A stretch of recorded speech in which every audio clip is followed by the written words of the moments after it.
When we think about music from the Romantic period, we're talking about music that was written from about 1810 right through the rest of that century, so up until 1900 basically.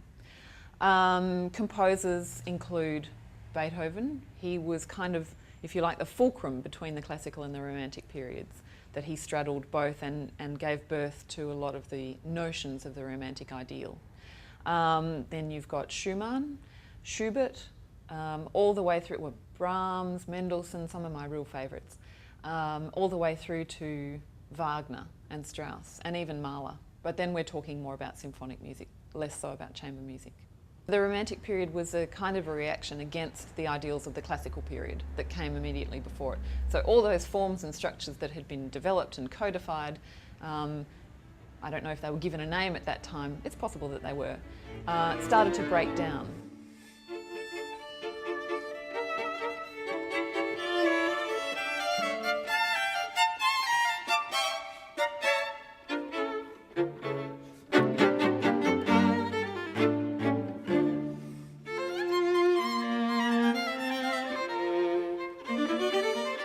Some of the important elements of Romantic expression include the really big statement of grand ideas.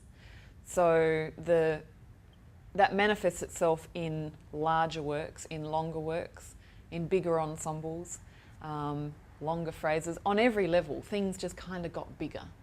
All music in the classical period was in some ways a more academic exploration of structures, forms, colours, instruments and so on. Whereas in the Romantic period, composers could pour themselves into it, pour their own experiences, their own heartaches, their own joys, and find an intimate vehicle for expression of themselves.